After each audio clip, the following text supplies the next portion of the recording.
So with me streaming the game and being in other people's chats and watching the community come in and kind of flock to this game and try to get answers to questions they have, I figured that I could make a video talking about and answering some of the most asked questions from this community. And the first one is, what the fuck is this game? I thought it was supposed to be like DayZ. This is like the biggest discussion going on in chat when new people come into the community and they want to see what this game's about, and they see us playing these kind of smaller tight-knit raids like factory or even customs, and they're like, where's the open world? I thought this was going to be like DayZ. Take a look at this screen right here. This is the screen where you choose your raids. And eventually, we're going to have all 10 of these raids available to us. We only have 3 right now, but these are all going to be available raids. And you're probably asking yourself, what the fuck is a raid? A raid is where you drop in with either yourself or a group of up to 5 players. You drop in and you're playing against AI. But at the same time, other players could be joining that same raid. So now you're competing against not only the AI, but other players. So when people come in and they say, is this PvP only? It's like PvPvE. There's AIs that you have to battle as well as other players depending on the size of the map and your group size. So that's what a raid is. But when you ask, why is there no open world? As far as I know, the open world is expected to be out when you complete all 10 raids, and people have been telling me that the open world is going to be all 10 of the raid maps put together in one huge open world map with like no load screens. So that's what the open world is, and that's eventually going to have 64 players. So you guys are looking for that DayZ type experience. It's not in the game yet. They have to build the raids before they can actually, open the world up, but it's coming. So if you guys have the game or you're thinking about getting it for the open world aspect, just know that that's something that's going to come down the line. The next question I see, and this one is actually really frustrating because it shows the state of the gaming community as a whole, and that's, when is beta coming? What is the exact date for beta? And what you guys have to realize is this isn't an alpha in the marketing sense of the word, where like Ubisoft will release a beta and an alpha just for marketing purposes. This is a tried and true alpha. And this is actually an alpha outside of what we call early access.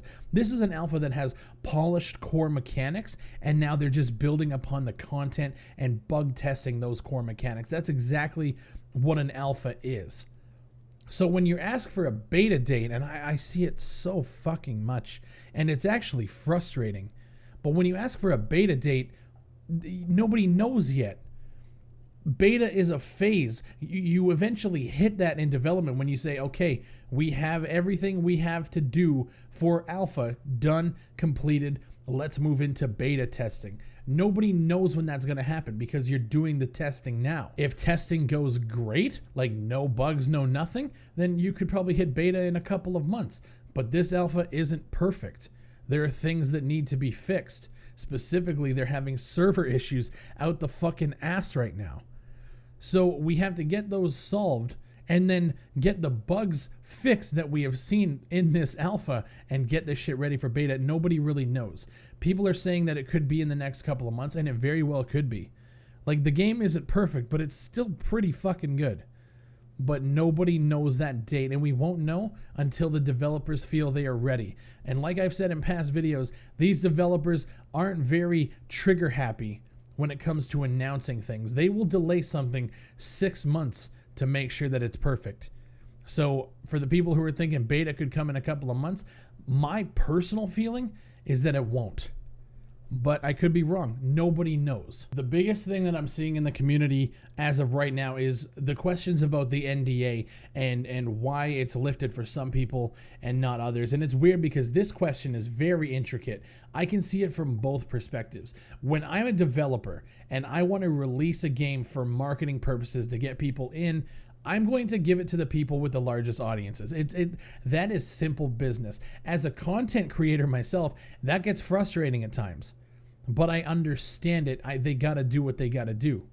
That being said, you have released the NDA to quite a few people. Like, I've seen guys like Sacriel, Summit, Lyric, Jack Frags, Psy Syndicate, Rhino Crunch, myself, and then we have some emissaries in the community, Cleanup Guy, Limit Bro, Brandon. All of these people have been able to play the game. So it, from an NDA perspective, not releasing information, we can't think of the NDA like that. We have to think of the NDA as the floodgates, because they gave the game to Summit and Lyric, who are two of the biggest streamers in the world, and the players that came in to purchase the game completely overloaded everything.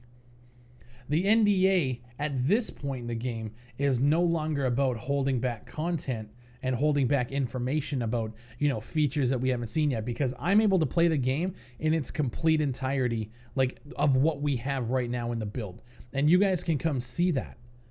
So holding an NDA in that sense isn't really a big deal, but we have a lot of streamers out here who don't have access, yet they have maybe smaller communities that they could have outreach to. There's reach everywhere.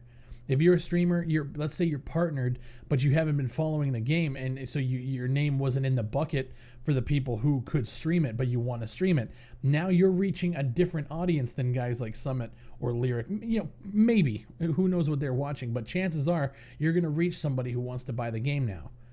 Now imagine if they lifted the NDA for everybody and 5,000 more streamers now had outreach to different types of people. And all those people want to buy. The reach is now increasing more and more. So I think what the developer's thought process here is, our servers are overloaded and we're busting our ass to get everything fixed. We don't want that many more people to come in and buy it and then be disappointed and then doing chargebacks and refunds and stuff like that. There's a method to the madness, and I get it. As a content creator, it was frustrating as hell to see the NDA lifted. I was pissed because I didn't realize that I had a forum message waiting for me from one of the emissaries who reached out and basically helped me get my NDA lifted. But when I first saw it, it's business. At the end of the day, there are measures in place for developers to help them handle everything that they're doing in terms of social media and marketing. And so as a content creator, I just gotta say, just hold on. It's coming. The NDA lift is going to be awesome. We're going to see so many more faces in the community, and I'm excited. We just got to wait a little bit longer just to give the developers some leeway before they start getting more and more overloaded than they already are. Anyways, guys, these were the questions that were kind of frustrating me because I keep seeing them and keep having to repeat them over and over and over. But I figured I'd just throw everything into a video and we can just talk about it here. If you guys have any questions that you want possibly answered, we might do a couple more of these frequently asked questions for Escape from Tarkov. I want to be in this community. I want to keep covering this game. I want to keep giving you guys gameplay. Once the servers get stable, we're going to be bringing you guys some group gameplay. It's going to be fucking fantastic. I can't wait for more. I will see you guys on the next one. Shout out to the Fry Nation. And I fucked up that outro.